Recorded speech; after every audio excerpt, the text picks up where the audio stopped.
be Eric Tucker from Bedlam. I will ask Bedlam, let's see, Bedlam Theater, Eric Tucker to join us, go live. Okay, so for those of you who are just joining us, I saw we had several people joining us during the conversation with Davis McCallum. We just spoke with Davis McCallum of Hudson Valley Shakespeare Festival. Hey, Eric, how are Hi. you? Hi, Rodney. Can you hear me all right, Eric? Yeah. All right, so we just wrapped up our conversation with Davis McCallum of Hudson Valley Shakespeare Festival. We're now we have the great honor to speak with Eric Tucker of Bedlam. Eric, what is going on? I know you guys are quite busy right now. You're in the midst of a reading series marathon. It looks like you have a lot of things happening. Yeah. Yeah. Those end up being actually a lot more work than you think they're going to be. They keep us pretty busy. We sort of made a pledge that we were going to do a reading every 2 weeks. And, we donate the money that people generously give to organizations that fight discrimination. So it's felt really good, the work that we're doing, and we've been able to include a lot of different artists and lots of different directors, and so it's been really gratifying in that way. Um, but it is a lot of upkeep, but it's worth it. It's worth it. So before we really get into the details of that, we're gonna talk about shortly about Romeo and Juliet. That's coming up tomorrow night for you guys. Yeah. Before we get into some of those details, let's talk about Bedlam. Bedlam has been around for how long? 8 years.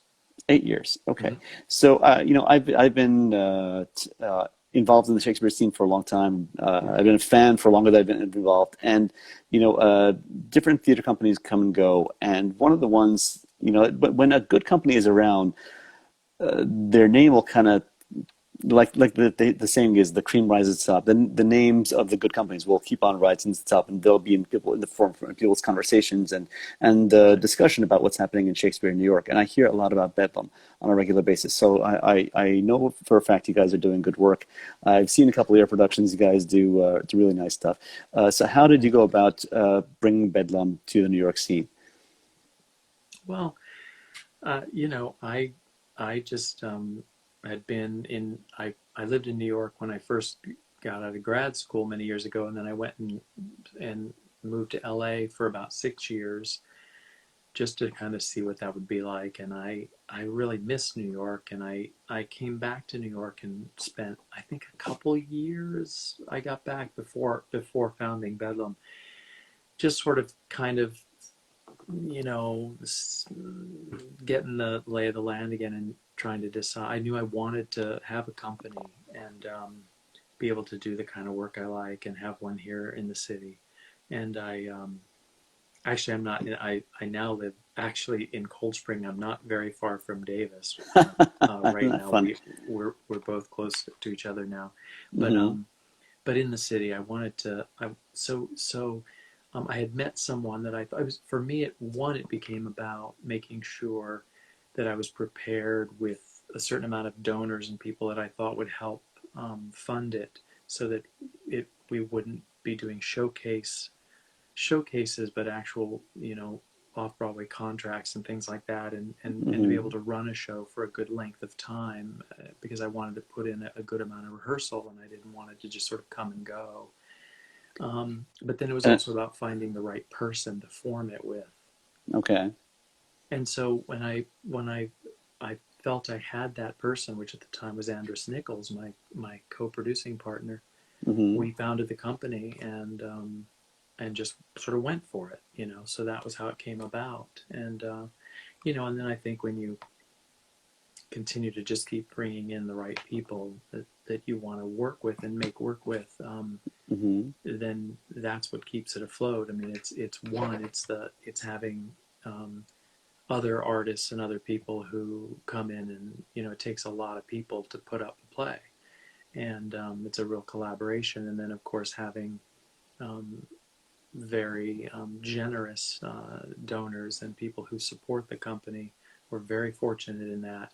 And then of course the other, which is the audience, that shows up and supports us, and they've been pretty loyal, our audience. And so we've been lucky So, have you been in the same spot in New York for these 8 years, or have you kind of moved around town? We move around. We move from, we don't have a space, so we move from space to space. There have been a couple that we've used more than others. We sort of Hmm. have started gravitating to just a few different spaces, at least in the last couple of years. But we've been in many all over the city, and then we've been fortunate enough that from about the second year we were around, other Hmm. theaters were wanting our work, and so we've taken our shows all over the country, which has been great. We've been um, all over, from California to the East Coast to everywhere in between. So, and some cities we go back to. We're sort of regulars. We almost have a regular slot in Boston every year. We do a show pretty much there every year, whether it's one we've done here and we take there, or the Crucible, which was the first one we started in Boston and then brought here. In the spring, we're doing Angels in America, both parts in Wow. Boston. Hmm. So we always have a slot there, which is nice. And then we've also done, I've had three different shows that we've done in DC. So that's been really great too, that we've been able to take our work to many places in the country, and Hmm. that's felt really great. That's that what you talked about in the beginning, and then the kind of almost like a nomadic nature that you guys have Yeah, with your process. It's having been there. It's very difficult to connect with an audience on a consistent basis from show to show when you don't have one permanent space. That's something that Davis was kind of addressing in an indirect yeah, way with yeah, the move from the one space to another. It's when you don't have that one permanent base. It's even if you're doing high caliber work, which you're obviously doing, it's hard to keep that continuity of the audience from one space to another. So how do you find that process works out for you of keeping the audience engaged, keeping them growing from show to show, from space to space? well, I think part of it is, I've always been really attracted to adapting something to the space itself anyway. And so for me, I often, even though I might have an idea about what I think the show will be or what it'll look like, or I the space always really informs me as much as the space and the cast kind of really um, move me along through the process. So I find that wherever we go, um, we we really try to fit the show into the space like a glove, a hand in a Hmm. glove, that it and so I think there's something about, I think audiences have enjoyed showing up to a new place and sort of seeing what we're going to do with it, or how we'll Hmm. adapt to that space, or That's an whether interesting it's a angle on it. 50-seat house, or it's a 200-seat house, or it's a Hmm. 500-seat house, and we've been able to kind of adapt to that. And that I think it's a challenge, but it's also exciting, and to sort of to inhabit the room like that and make that. I mean, that's as much a part of the experience as anything else. So, in that vein, now that we're in the coronavirus era and we've had to move our whole format, our whole manner of presentation from what we've always known from the theatrical, whether it's a proscenium or whatever the case is, something where you have live actors and a live audience. Now that has been mediated, as we were talking about with Davis, by the screen, by Yeah. Zoom, by whatever. How has that process been for you to adjust to that change?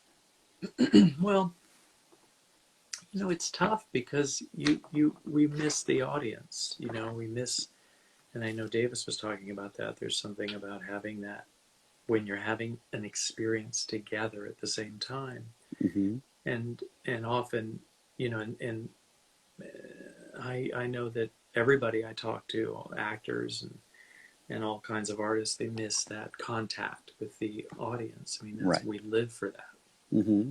Um, and that's tough. But I think we've adapted. I think people have adapted over the months to Zoom and to this format of doing something live over. I mean, there is. I've done a few of them. Besides directing them, I've acted in a couple. And Davis is right. There are things that happen throughout the course of a Zoom reading make you feel it's still a little nerve-wracking, and you still sort of feel like, I mean, there's a live event going on. I mean, it Mm-hmm. is a bit, there is something about it that's like what we do, Mm-hmm. but it's never quite, it's not the same as being in the room and actually responding to each other and seeing them and them, so, but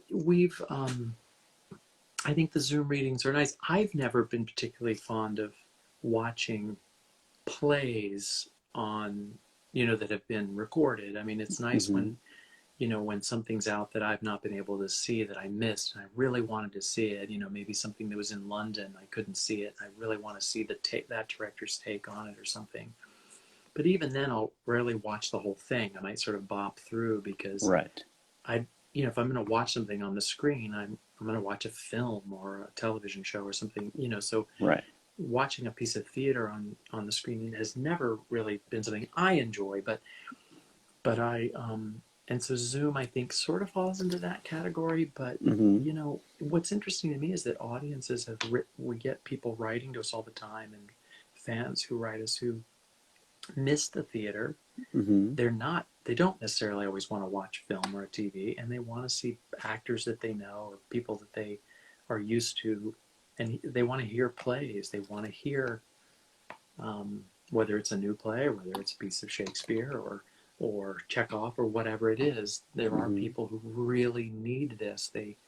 There are people in the city who go to theater 3, 4, 5 times a week. Yeah. Yeah. This is just the kind of town where that happens, and they Mm-hmm. really miss it. Mm-hmm. So talk to us about Romeo and Juliet. This is coming up for you guys tomorrow night. This is the reading, and I saw the one last week or 2 weeks ago, whenever it was, with Macbeth, Yes. and it was a very interesting presentation in the sense that yes, it's a Zoom presentation of Macbeth, but there was a quarter of the presentation beforehand was a live musical performance, and that kind of seeped into the play in some kind Yeah. of interesting way. What's your approach with that about? Well, we've made it a habit. Every one of our readings starts at 7, and at 6:30 we always have some sort of live musician. We give them a half hour to just play, and as people are sort of signing on, through that half hour, we usually get 40 or 50 people who will come on and just listen to the live music. Hmm. And then others obviously come in right at 7 if they're just there for the reading. So that's something we do every time. Hmm. That particular artist before Macbeth he just happened to be, it was a coincidence. He happened to be Scottish, and No, that's funny it worked coincidence. so beautifully, and he was Mm-hmm. brilliant. And my friend Ryan Quinn directed that, and I thought he did such a wonderful job with that reading. And this one tomorrow, Romeo and Juliet, we actually stuck it in place of another. We were going to do something else, and a newer play that the rights fell through, and so I thought, I years ago directed a show that Tina Packer wrote called Women of Will, and it's just a two-person um, performance with her and another actor named Nigel Gore, and she takes you through the women, Shakespeare's women, and it's a brilliant piece, and she's amazing. And one of the pieces that they always do is the balcony scene from Romeo and Juliet. And it was always an Mm-hmm. audience favorite. It was so great to watch two actors of that caliber, who weren't young teenagers, doing Romeo and Juliet, and it was often an audience favorite. And I always thought it would be fun to hear them do the whole play. Hmm. And so when this hole opened up in our reading series, I thought, well, let's stick Romeo and Juliet in there and see if Nigel and Tina will do it.